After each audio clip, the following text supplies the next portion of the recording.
ಚಿತ್ರದುರ್ಗದಲ್ಲಿ ತೋಟಗಾರಿಕೆ ಇಲಾಖೆಯಿಂದ 33ನೇ ಫಲಪುಷ್ಪ ಪ್ರದರ್ಶನವನ್ನು ಹಮ್ಮಿಕೊಂಡಿದ್ದಾರೆ. ಅದ್ಭುತವಾದಂಥ ನಾಯಕನಹಟ್ಟಿ ತಿಪ್ಪೇಸ್ವಾಮಿಯವರ ಹೊರಮಠನ ಇಲ್ಲಿ ಚಿತ್ರಿಸಿದ್ದಾರೆ. ಒಂದು ಸೇಮ್ ದೇವಸ್ಥಾನದ ರೂಪದಲ್ಲೇ ಮಾಡಿದ್ದಾರೆ. ತುಂಬ ಅದ್ಭುತವಾಗಿ ಕಾಣಿಸ್ತದೆ.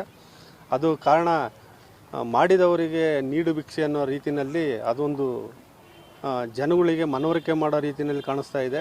ಅದ್ರ ಜೊತೆಯಲ್ಲಿ ನಮ್ಮ ಚಿತ್ರದುರ್ಗದ ಹೆಮ್ಮೆಯ ಪುತ್ರ ಸಾಹಿತಿ BL ವೇಣು ಅವರು ಸ್ಟ್ಯಾಚು ಕೂಡ ಮಾಡಿದ್ದಾರೆ. ಪುಷ್ಪದ ಮಧ್ಯ ಭಾಗದಲ್ಲಿ ಇಟ್ಟು ಸುತ್ತೂರ ಡೆಕೋರೇಷನ್ ಮಾಡಿದ್ದಾರೆ. ಅದ್ರ ಜೊತೆಯಲ್ಲಿ ಅವ್ರು ಬರೆದಂಥ ಪುಸ್ತಕಗಳು, ಅವ್ರಿಗೆ ಬಂದಂಥ ಪ್ರಶಸ್ತಿಗಳು ಸಹ ಅಲ್ಲಿ ಮೆನ್ಷನ್ ಮಾಡಿದ್ದಾರೆ. ಅದು ನೋಡಲಿಕ್ಕೆ ಒಂದು ತುಂಬ ಅದ್ಭುತವಾಗಿ ಕಾಣಿಸ್ತಿದೆ. ಚಿತ್ರದುರ್ಗದ ಜನತೆ ಅತಿ ಹೆಚ್ಚಾಗಿ ಬಂದು ಪ್ರದರ್ಶನದಲ್ಲಿ ಪಾಲ್ಗೊಳ್ಳಬೇಕು ಅಂತಂದೇಳಿ ಕೇಳ್ಕೊಳ್ತಾ ಇದ್ದೀನಿ.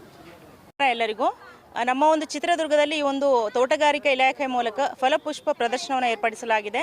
ಆಕಸ್ಮಿಕವಾಗಿ ನಾವು ಇಲ್ಲಿ ಭೇಟಿ ಕೊಟ್ವಿ. ಯಾಕೆ ಅಂದರೆ ಮಕ್ಕಳಿಗೂ ಕೂಡ ಇದರಲ್ಲಿ ಪಾರ್ಟಿಸಿಪೇಟ್ ಮಾಡುವಂಥ ಒಂದು ಅವಕಾಶವನ್ನು ಕಲ್ಪಿಸಲಾಗಿತ್ತು.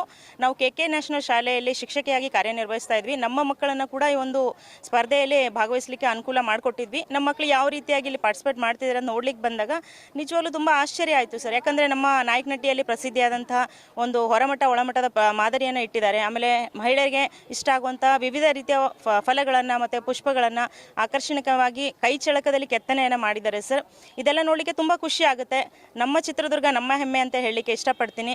ಇದನ್ನು ನಿನ್ನೆಯಿಂದ ಶುರು ಮಾಡಿದ್ದಾರೆ, ನಾಳೆವರೆಗೂ ಕೂಡ ಇರುತ್ತೆ. ಸುಮಾರು 3 ದಿನಗಳ ಕಾಲ ಪ್ರದರ್ಶನ ಏರ್ಪಡಿಸಲಾಗಿದೆ. ಹೆಚ್ಚಿನ ಸಂಖ್ಯೆಯಲ್ಲಿ ಅದೇ ರೀತಿಯಾಗಿ ವೇಣು ಅವರ ಒಂದು ಮೂರ್ತಿಯ ಪ್ರತಿರೂಪವನ್ನು ಕೂಡ ಇಲ್ಲಿ ಇಡಲಾಗಿದೆ. ಅದು ಕೂಡ ನಮಗೆ ಹೆಮ್ಮೆ ಅಂತಲೇ ಹೇಳ್ಬೋದು. ಪ್ರತಿಯೊಬ್ಬರು ಕೂಡ ಈ ಒಂದು ಅವಕಾಶವನ್ನು ಮಿಸ್ ಮಾಡಿಕೊಳ್ಳಾರದೆ ಹೆಚ್ಚಿನ ಸಂಖ್ಯೆಯಲ್ಲಿ ಬಂದು ಭಾಗವಹಿಸಿ ಮಕ್ಕಳಿಗೆ ಪ್ರಕೃತಿಯ ಮಹತ್ವ, ಪ್ರಕೃತಿ ಅಂದರೆ ಏನು ಅನ್ನೋದನ್ನು ಕೂಡ ಇಲ್ಲಿ ನಾವು ಪರಿಚಯಿಸ್ಬೋದು. ಆಮೇಲೆ ನಾವು ತುಂಬ ಕಲಿಯೋದಿದೆ ಅಂತ ಅನಿಸುತ್ತೆ. ಪ್ರಕೃತಿಯಿಂದ ನಾವೆಲ್ಲ ಉಳಿದಿದ್ದೀವಿ ಅಂತ ಅನಿಸುತ್ತೆ. ಹೆಚ್ಚಿನ ಸಂಖ್ಯೆಯಲ್ಲಿ ಇಲ್ಲಿ ಬಂದು ಭಾಗವಹಿಸಿ ಪ್ರೋತ್ಸಾಹಿಸಿ ಅಂತ ಹೇಳಿ ವಿನಂತಿಸ್ಕೊಳ್ಳಿಸ್ತೇನೆ. ಧನ್ಯವಾದಗಳು. Thank you.